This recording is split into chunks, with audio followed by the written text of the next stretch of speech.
बिस्मिल्लाहिर्रहमानिर्रहीम। अस्सलाम वालेकुम नाज़रीन किराम, मैं मरियम शेख। उम्मीद करती हूँ आप सब खैरियत से होंगे। नाज़रीन किराम, माली साल 2022-23 में पाकिस्तान स्टॉक एक्सचेंज में मंदी का रुझान जो है वो गालिब रहा है। आज मैंने आपको बताया था अपनी गुज़िश्ता वीडियो में कि आज जो है वो लास्ट डे था IMF के साथ मुआहदे का, और एक खुशखबरी सामने आई है। वज़ीर-ए-आज़म साहब ने खुशखबरी सुनाई है कि IMF के साथ हमारा स्टाफ लेवल मुआहदा जो है वो हो गया है।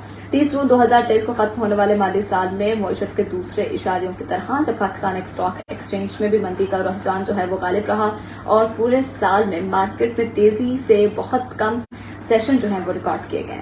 आज खत्म होने वाले माली साल में पाकिस्तान स्टॉक एक्सचेंज पर इंडेक्स जो है वो 38,136 पॉइंट्स के निचली सतह पर पहुंचा, तो दूसरी जानिब ये इंडेक्स ऊपर की सतह पर 43,888 पॉइंट्स की सतह पर जो है वो ऊपर गया है।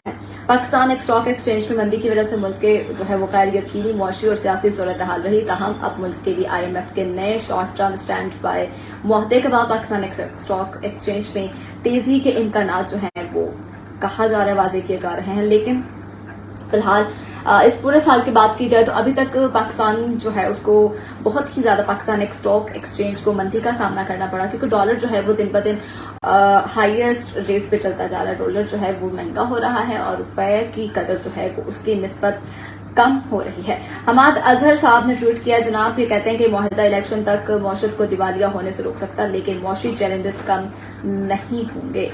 PTI के रहनुमा हैं हमाद अजहर। उन्होंने IMF के साथ पाकिस्तान के मुआहदे के हवाले से अपने ट्वीट में कहा कि IMF का जो मुआहदा है 9 माह का स्टैंड बाय मुआहदा कड़ी शराइत के साथ है, जबकि PTM से 14 माह में मामलात नहीं संभालने गए और अब इसकी कीमत आवाम जो है मजीद महंगाई की सूरत में अदा करेगी। ये कहा गया है अहमद अजहर ने, और उन्होंने ये भी दावा किया कि मुआहदा इलेक्शन तक पाकिस्तान की मईशत को दिवालिया होने से रोक सकता है, लेकिन मौशी चैलेंजेस कम जो है वो हरगिज नहीं होंगे। आवाम को जो है वो जब से ये गवर्नमेंट आई है, जब से ये इक़्तिदार में आए हैं, तब से ही महंगाई की सूरत में कोई ना कोई तोहफा दे दिया जाता है। आज मैं अभी खबर पढ़ रही थी तो कहा जा रहा था कि जो बड़ी ईद का सीजन होता है वो डीप फ्रीजर्स और रेफ्रिजरेटर्स जो होते हैं उनका एक बहुत बड़ा सीजन माना जाता है, लेकिन इस साल जो दुकानदारों का कहना है कि किसी ने भी रेफ्रिजरेटर्स जो हैं वो नहीं खरीदे, डीप फ्रीजर्स नहीं खरीदे, क्योंकि इतनी महंगाई हो गई है, उनकी कीमतें जो हैं वो दुगनी कर दी गई हैं। 1 लाख रुपए तक उनकी कीमत ले गए हैं। जो 75,000 रुपए में पिछले साल मिलता था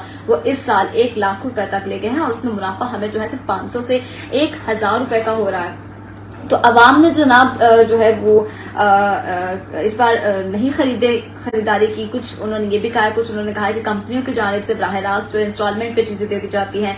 इसके अलावा बैंक जो है वो अपने कार्ड पर लोगों को इंस्टॉलमेंट पे चीजें देना शुरू कर दिया उन्होंने, जिसकी वजह से दुकानदारों को काफी मुश्किलात का सामना करना पड़ा है। लेकिन जो चीज पिछले साल 75,000 रुपए की थी वो इस साल 1 लाख के करीब या 1 लाख से भी तजावुज कर दी गई। तो खुद सोचते हैं कि महंगाई जो है वो किस दौरानिए पर इस वक्त हम लोग खड़े हैं। हम महंगाई जो है वो किस तरह से ऊपर जाती हुई दिखाई दे रही है। बजट जब मंजूर हुआ उसमें कहा गया जी हम अवाम दोस्त बजट देंगे, लेकिन ऐसा कुछ नहीं हुआ। इन्होंने खाने पीने की अशिया पे भी जो है डबल टैक्सेस लगा दिए। इवन कि जो लहसुन अदरक था उसको भी नहीं इन्होंने छोड़ा। बड़ी ईद करीब थी और सबसे ज्यादा इस्तेमाल होने वाली ये सब्जी थी, क्योंकि हर सब्जी में लहसुन अदरक का पेस्ट जो होता है वो मस्ट होता है, इसके बगैर खाना आपका अनकम्प्लीट होता है। तो इसकी कीमत जो है वो पर केजी 1000 तक ले गए थे। बड़े अफसोस के साथ कहना पड़ा है कि जो बजट था वो दोस्त ममालिक बजट बिल्कुल नहीं था, लेकिन अब मुआहदा जो है वो आज हो गया है।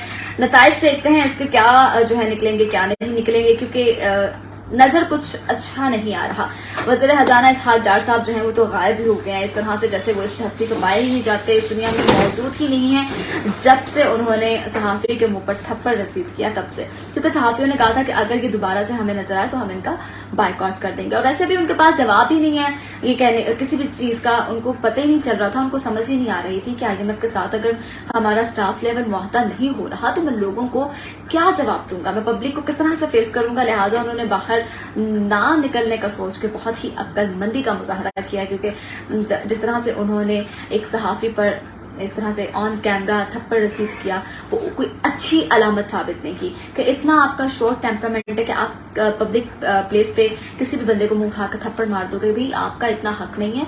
हम लोग हैं जिन्होंने आपको इस इक़्तिदार में पहुंचाया, हम ही लोग हैं जिनके वोट के जरिए आप लोगों को ये सीटें, ये मिनिस्ट्रियां मिली। तो लिहाजा हम लोग जो है वो आपको इतना फ्री हैंड नहीं कर सकते कि आप जब चाहें, जब आपका दिल चाहेगा, जब आप चाहेंगे, आप मुंह उठाकर किसी पर भी थप्पड़ रसीद कर देंगे। लिहाजा देखते हैं कि अब ये मुआहदा तो हो गया है। इस पर देखा जाए तो वज़ीर-ए-आज़म शहबाज शरीफ की बहुत सारी कोशिशें हैं, क्योंकि वो जब पेरिस में गए उन्होंने IMF की MD के साथ मुलाकातें की, वहां पे उनको मनाया, उनको कन्विंस किया कि वो हमारे साथ ये मुआहदा कर लें, क्योंकि अगर ये मुआहदा ना हुआ तो बहुत बड़ी जलालत हो जाएगी। लिहाजा ये मुआहदा जनाब आज हो गया, आज आखिरी रोज था। कल से जो है 10वां जायजा उसका अमल जो है वो शुरू हो जाएगा। 9वें जायजे का ये आखिरी रोज था। लिहाजा स्टाफ लेवल मुआहदा हो गया है। अब ये देखना है कि आवाम जो है वो और कितना महंगाई में पिसेगी और किन किन चीजों में मजीद उनको टैक्स लगाकर लूटा जाएगा। उम्मीद करती हूँ आपको वीडियो पसंद आई होगी। अगली वीडियो तक के लिए अपनी मेजबान मरियम शेख को दीजिए इजाजत। अल्लाह के बाद।